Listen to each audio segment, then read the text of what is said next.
Hey everyone, welcome to the channel. We're going to show you some gluten-free and dairy-free recipes we've learned over the years to make some of your favorites a whole lot healthier and still packing a lot of flavor. If you're ready, let's get started.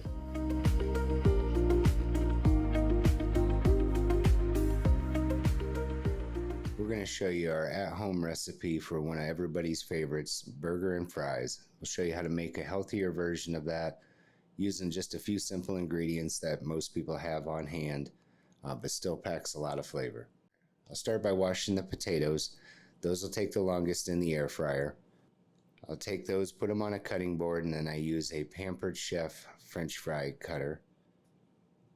I'll split the French fries up and put them in a bowl, and then lightly oil those, salt and pepper them, and add a little bit of garlic salt. I'll proceed to do that a couple times and toss them just so everything gets mixed in. Once everything is coated evenly, just put them in the air fryer basket and usually set that for about 35 to 40 minutes. Now that we've got our fries started, let's start mixing our burgers.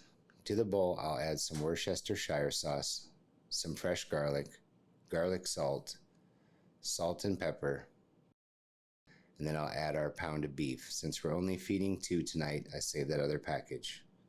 Add one of our secret ingredients, a little bit of honey to give it some sweetness. Proceed to mix all of our seasoning and meat together. I'll pat it out into 2 beef patties.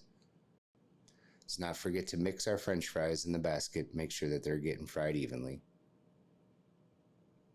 I like to start mine on the cast iron skillet. That way it chars and fries the outside of them before moving them over and flame broiling them on the open grill.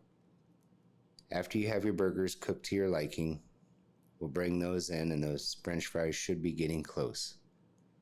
We'll shake those a couple more times just to make sure that they're toasted all the way over.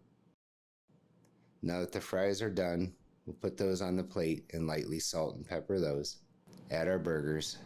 Since we do everything gluten-free and dairy-free, we don't do anything with the bun. It's pretty much just meat and fries and quite a bit of ketchup.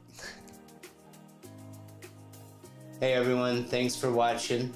If you have any suggestions or any additions that you use to make it your own, please put those in the comments or let us know how it turned out. Otherwise, don't forget to like and subscribe. And until next time, keep focused on eating clean.